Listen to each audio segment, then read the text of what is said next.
What's up, my Central Unit? It's the Central Man here, so back again with another classic WWE pay-per-view review. Last month marks the 50th anniversary of that event. I'm going to talk about WrestleMania 21 at the Staples Center in Los Angeles, California on the 3rd of April 2005. The attendance for the show was 20,193. I think it's like 1.8 pay-per-view buys WrestleMania 21 got. I'm not 100% sure. The tagline for WrestleMania 21 is WrestleMania Goes Hollywood. They're trying to make WrestleMania 21 Hollywood-esque. The Mania 21 set, you had the Hollywood sign, the cinema sign, the red carpet near the rampway. Trying to make it into a blockbuster event. Yeah, this WrestleMania was memorable for many things. The very first Money in the Bank ladder match, Legend versus Legend Killer, that's The Undertaker versus Randy Orton match. I'll get to that match later on. And including the rise of John Cena and Batista as main event players. The commentators for WrestleMania 21, on Raw, we got JR and the King. On SmackDown, we got Michael Cole and Taz. Dark match. You had Booker T winning a battle royal, a meaningless battle royal. The first match to kick off the main show, we got Rey Mysterio versus Eddie Guerrero. Both Rey and Eddie are the WWE Tag Team Champions. There were 3 championship matches on the show. You got the World Heavyweight title match, the WWE title match, and the Women's title match. Besides that, both the WWE and World Tag Team titles were not defended on the show, same as the 2 mid-card belts, that is the Intercontinental title and the United States title, and even the Cruiserweight title is also not defended on the show. Anyway, get back to this opener between Rey versus Eddie.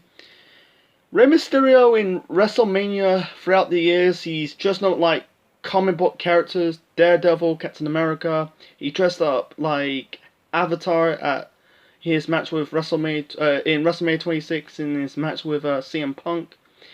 In his match with Eddie at WrestleMania 21, you had this Mexican flag in the front. In the back, you had the American flag. I don't know why.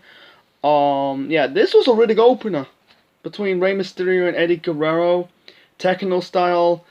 A typical cruiserweight match. One more of the match, on 2 separate occasions, Rey was going for the 619. Eddie got out of the way. Rey finally to hit the 619 onto Eddie. He was going for the West Coast pop, but Eddie countered it into a power bomb.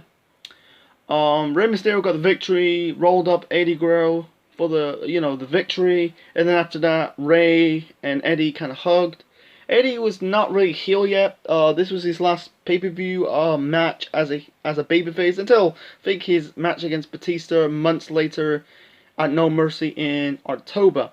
Because I think it was the week after WrestleMania on a SmackDown, both Rey and Eddie lost the WWE Tag Team titles to MMM. That really puts MMM on the map. And Eddie turned on Rey, turned heel, set up their feud, including the ladder match at SummerSlam in 2005 for the custody of Dominic. Okay, then we got the first Money in the Bank ladder match. This match was created by Chris Jericho. Winner gets a shot of a world champion on both brands. You only get the title shot for, really the contract lasts for 1 year.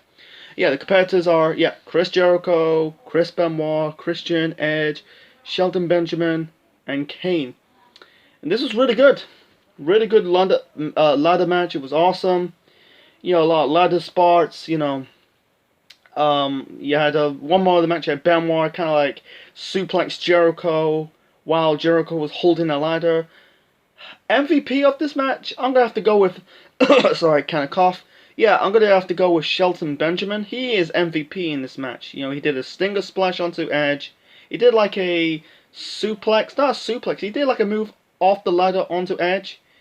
And then there's one spot, it was so iconic, there was 2 ladders. One was facing below the briefcase, one was kind of facing diagonally on the middle step up the ladder, and Benjamin did what he did. When Jericho was trying to grab the briefcase, Benjamin kind of ran towards the ladder, the diagonal ladder, clothesline Jericho off the second ladder. That was cool. I think like moments later, really years later, I think it was WrestleMania 24 or 25. I think he did like a crazy spot off the ladder. That was cool. It's paved the way for many ladder spots of future Money in the Bank ladder matches. The Jeff Hardy spot from the third Money in the Bank ladder match at WrestleMania 23. It's just like really cool. Really cool. Planting the seeds. Also planting the seeds of future ladder matches to them, then, and right now. Anyway, so yeah, Tonko trying to interfere, trying to help Christian win. Kane pushed Christian off the ladder while he was landed onto Tonko. Benoit, knocked Kane off. He hit him with a flying headbutt. You thought like Benoit was gonna win it, and Edge came out of nowhere. He kind of hit Benoit in the arm with the chair because Benoit is selling his shoulder because someone hit Benoit hit him in the arm with the ladder multiple times. I think it was Kane. Edge knocked Benoit off the ladder, grabbed the ladder, climbed the ladder, received the briefcase, and Edge is really the first Mr. Money in the Bank.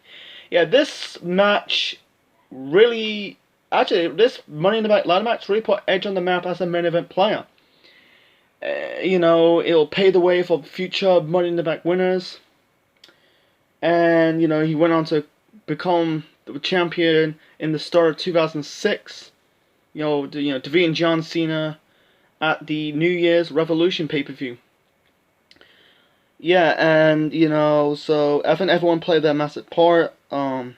Okay, match number 3. We got Legend versus Legend Killer match between The Undertaker versus Randy Orton. Randy Orton turned heel after his failed face turn in his feud with Triple H for the World Heavyweight title. Randy Orton turned heel after RKO-ing his kayfabe girlfriend Stacy Keibler, smacking the face of The Undertaker. RKO-ing Jake the Snake Roberts. They did this one thing on SmackDown, like Randy's dad, Cowboy Bob Orton, pleaded The Undertaker, but instead it was a ruse, and Orton RKO'd The Undertaker. This was awesome, man. This is one of the best Undertaker matches of the 2000s, because everything Undertaker does, Orton countered it. It's really very fast paced. The athleticism of Randy Orton is there. Like one moment in the match here, Taker kind of locked Randy Orton in a Dragon Sleeper, but Orton countered into a DDT. Bob Orton came to the ring, hit The Undertaker in a cast. He had a cast on his arm. He kind of hit the cast on the face of The Undertaker. Orton trying to pin The Undertaker. Taker kicked out. Orton hit the RKO out of nowhere. Taker kind of like going for the choke slam, but Orton did a jumping RKO. You thought Orton's gonna beat the streak, and there are rumors like the backstory is that. Sorry, I kind of hiccuping. The backstory is that Orton was originally going to beat the streak. This is like decades before Brock Lesnar did it at WrestleMania 3. Unfortunately, Orton got in trouble backstage, so they kind of dropped the plan. So Orton take a kid out of the RKO. Orton was going for an not RKO, the Tombstone Piledriver of his own, but Taker countered it into the Tombstone Piledriver, so he pins Orton, and Undertaker won this match, and he is 13-0 at WrestleMania. And Orton got injured the next night on Raw. He got injured by Batista, injured his shoulder. He came back months later, part of the SmackDown draft, sorry. Resumed the rivalry. They had the rematch at SummerSlam that Orton got his win back, and then they had the crappy casket match at the No Mercy pay-per-view in October of that year, including the Hell in a Cell match at Armageddon the same year. Yeah, Undertaker and Orton, it's got one of the best feuds in 2005. Like, same as Rey Mysterio, Eddie Guerrero, you know. I forgot to mention earlier, or Mysterio winning against Eddie was more important because he beat a former world champion. Oh yeah, back to Orton and Taker. You know, it's a damn shame. You know, you imagine Orton beat the streak. That really put Randy Orton in legendary status. So, anyways, so moving on to the next match. We got Trish Stratus defending the women's title against Christy Hemme. Not a good match. It's more of a bathroom break match. Just basically calmed down from the three matches. The opening match, you know, Ray versus Eddie. The first Money in the Bank ladder match. Orton versus Taker. Yeah, the storyline is that Christy Hemme is the face of Playboy, you know, and Trish got pissed off, attacked her, grab a spray can, and write slut behind Christy Hemme's back. And yeah, Lita originally was going for Trish and Leah, but instead Lita got injured, so Lita is Christy Hemme's trainer for, you know, Christy's match against Trish for the title. Yeah, this match not a good match. Yeah, I said in my No Mercy 2005 review that yeah, Christy Hemme sucked. You know, she in the opener in that No Mercy pay per view that Chrissy botched. She botched that Hurricane against Melina. She can't even pin properly. She was trying to pin Melina on her side. But in this match against Trish, Trish tries so hard to carry Christy Hemme to a good match, but unfortunately it's not meant to be. Like one of the match, you had to Trish get into Lita's face. I think she attacked her, kind of throw her into the barricade. Trish, she only not Trish, but Christy. The only thing she does in this match was kicks. She did the only move she done perfectly was a reverse twist and fate. Yeah, twist of fate. Basically, it's not it's not like a normal one. You kick that opponent to the gut and did you know, it's kind of like a reverse twist of fate. Christy Hemme did. Anyway, so in the end, Trish Stratus got the victory, hit the chick kick onto Christy Hemme to win this match and retain the women's title. Yeah, they were trying to put too many eggs in the Christy Hemme basket. Unfortunately, it's not meant to be. Yeah, I said in my No Mercy 2005 review that she was gone from the company at the end of 2005.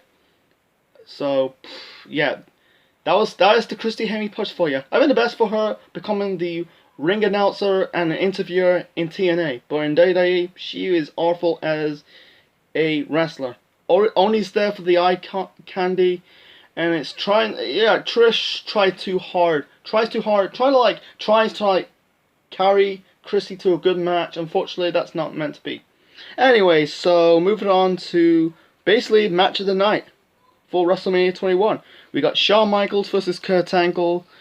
Yeah, you had Shawn Michaels and Kurt Angle. Really, this rivalry took place at the 2005 Royal Rumble match. You had Michaels eliminated Angle. Angle got pissed off, attacked Shawn Michaels, locked him in the ankle lock, and also he was trying to relive into 1996 because Michaels won the Rumble and headline and main event WrestleMania 12, won the title from Bret Hart in the Iron Man match at WrestleMania 12, and at the same time, you know, Kurt Angle won really the gold medal at the 1996 Olympic Games. So on SmackDown, Kurt Angle did a parody to Shawn Michaels' theme music. He had a Sensational Sherry doing the background. He said, I think I'm cute. I won gold medals. I got the moves that all tap out. The ankle slam. The ankle lock. Marty Jannetty cannot walk because I'm a sexy Kurt. I'll make your ankle hurt. Yeah, just check her on the internet. Yeah, just check her on the internet. It's very funny. So yeah, this match between Angle and Michaels, it was fucking good. This was phenomenal, man. Because I think Shawn Michaels has a history. He had a amateur wrestling background. You can tell it's so amateur wrestling-esque. It was really good, you know. And they're doing a storyline who's the it's best wrestler versus best sports entertainer. Anyways, back and forth between Shawn Michaels and Kurt Angle. Like, Angle was bleeding from the mouth. I think he was. It was like one more of the match. Shawn Michaels did a crossbody off the ring into the announce table, put Angle through the announce table. You know, that could be the reason why he's bleeding. Like, one more of the match, Angle was going for like an angle slam, sorry, and kind of like slammed Shawn Michaels in the back in the ring post. He did like a super angle slam off the top rope onto Michaels. That is sick. Yeah, back and forth. I think Shawn Michaels hit the switching music onto Kurt Angle. And yeah, and I think Angle kicked out. In the end, Angle locked the ankle lock onto Shawn Michaels. Michaels tries too hard not to tap out, not to give in. He managed to give in, tapped out, and Kurt Angle won this match. They had a rematch months later at Vengeance, but it told a great story between Shawn Michaels and Kurt Angle. This has got one to be the top 5, really in the top 10 best matches in WrestleMania history. Before I get to the final 3 matches, there were a lot of crappy segments. Before that, I forgot to tell you from the beginning of the review, they were doing movie parodies, you know, for WWE. You know, I will post them on the comment section below. Doing parodies of Forrest Gump, A Few Good Men, Braveheart, Pulp Fiction, Dirty Harry, Taxi Driver. Did I say Braveheart? Braveheart. Let's see. Gladiator. Yeah, that Steve Austin one was so not that good. You know, they're really funny. Anyway, so there were like 3 segments actually. You had you know, the 2005 Hall of Fame class. You know, Hulk Hogan, Roddy Piper, Jimmy Hart, Iron Sheik, Nikolai Volkov, Paul Orndorff. Let's see. You got basically Eugene. Trying to cut a promo, but it was interrupted by Muhammad Hassan and Daivari. Hassan did a rant about not competing for WrestleMania 21, calling people. Yeah, he said about Los Angeles has a history of bigots and prejudice. If WWE don't give me my WrestleMania moment, I'm gonna create by myself. You got Daivari and Hassan beat down Eugene. Hassan locked the camel clutch onto Eugene, and then Daivari was shouting in Arabic. And then you got Hulk Hogan came to the rescue, beating down the front heels. This is just basically setting up the next month's pay-per-view match between Hulk Hogan and Shawn Michaels taking on Daivari and Muhammad Hassan at Backlash. And then we got the Piper Pit segment between Roddy Piper and Stone Cold Steve Austin. It was okay, but not the best Piper Pit segment. You had Piper and Austin smacking each other. Austin called Piper a Minnie-Mouth bastard. It's like, you stay there with your white t-shirt, with red dress, your messed out boots, your black jacket, your small goatee, you think I'm interrogated. And then you got like Carlito came out, trying to crash the segment. And basically you had Piper called Carlito Alfalfa. Piper grabbed the green apple. You could tell it's a green apple. It's a Granny Smith apple. I bet that was Granny apples are so tangy. Yeah, Piper bit the apple, spat the apple in Carlito's face. Carlito attacked Piper. Austin came to the rescue. Piper poked Carlito in the eye. Austin Stone Cold Stunner Carlito. Piper and Austin did the whole, you know, the beer drinking celebration. You know, drinking each other's beers. You know, Austin did the Stone Cold Stunner onto Piper to end the segment. Anyway, let's move on to the final 3 matches of WrestleMania 21. Okay, now we got Big Show versus Akebono in a sumo match. Fucking terrible. Not gonna go in too long, man. It's fucking crap. You know, it had no business. That should be scrapped. I think that at the same time, Big Show was not doing anything at the time.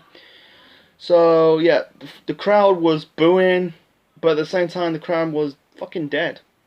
In the end, Akebono eliminated the Big Show, knocked him out of the ring, and that's it. You know, because Big Show has no experience in a sumo ring, but Akebono was an actual sumo wrestler.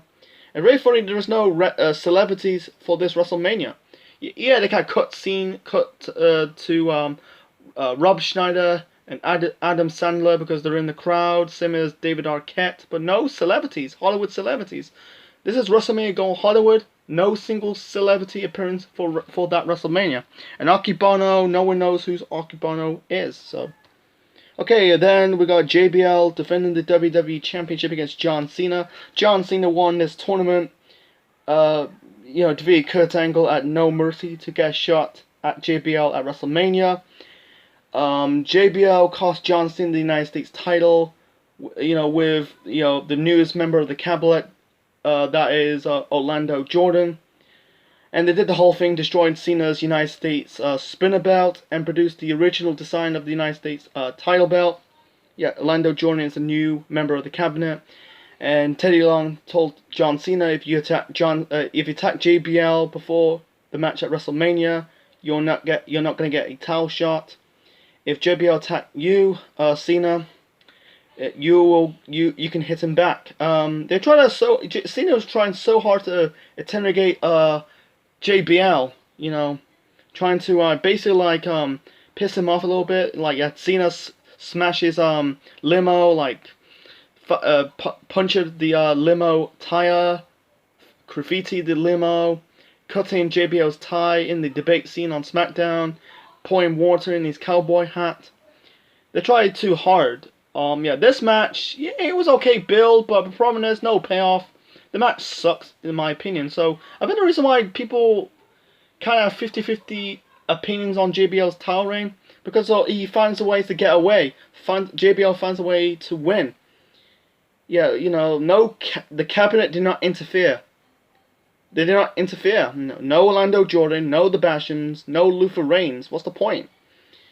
Cena just beat JBL clean. He basically hit him with the 5-knuckle shuffle, hit him with the F5, and that's it. And this was the start of John Cena's first of many WWE/World title reigns.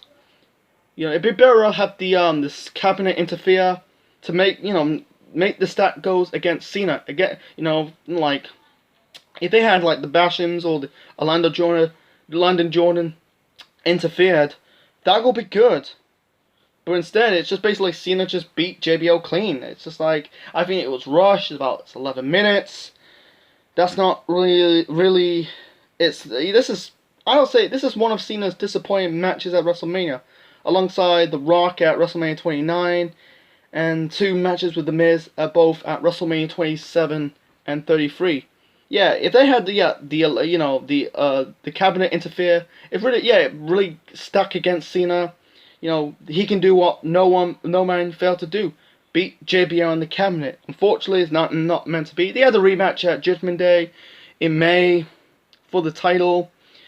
And they were better off doing hardcore matches. They did the final First Blood match at 1x10 in 08. The car park brawl at the Great American Bash the same year. But if they did a no DQ match, that'll be good. But this match was so vanilla. I'm gonna end it with the main event. The main event, we got Triple H versus Batista for the World Heavyweight Championship. Batista won the 2005 Royal Rumble match to get a shot at the champion at WrestleMania. Triple H wants Batista to go to SmackDown because he doesn't want to challenge him for a match at WrestleMania. Basically, Triple H kind of talk shit to Batista behind his back, because I think at the same time, during the summer, you could tell the fans were getting behind Batista. He's getting better in the ring. He's more believable. People think Batista's going to be a future guy, a future world champion, more than his Triple H workout buddy and his bodyguard from Evolution. In some moments, both Batista and Triple H kind of butt heads, clash heads, so they did a scene on Raw. You had both the GMs, Bischoff and Long.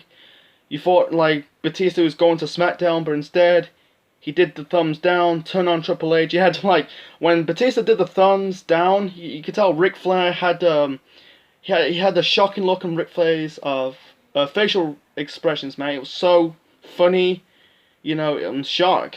Anyway, Batista barred Triple H into the table. Yeah, this match was better than the JBL John Cena match from earlier. Yeah, yeah, this was good.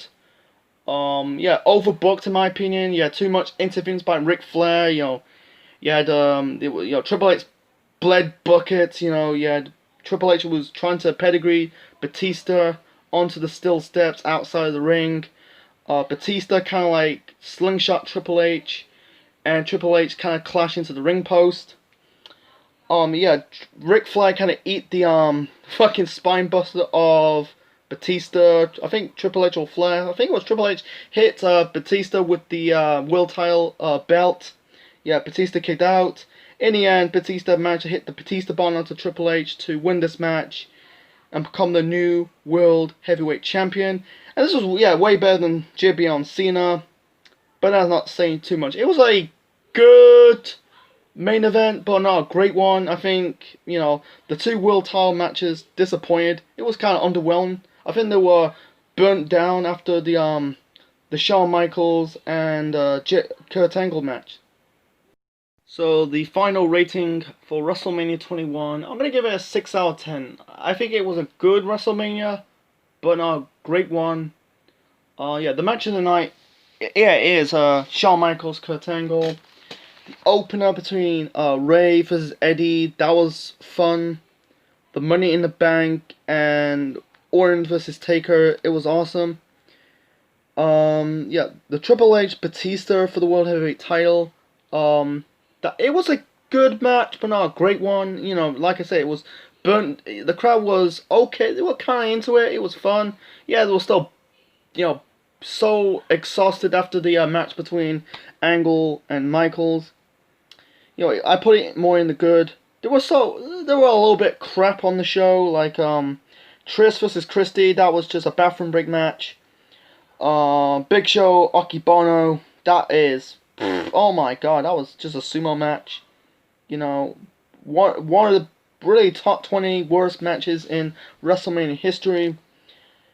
Yeah, and JBL John Cena, it was a disappointed match. It was really too short in my opinion. Should have gone a little bit about. They should have gone about 15. Try to put another like 11. It was 10 minutes. I give it another 5 minutes.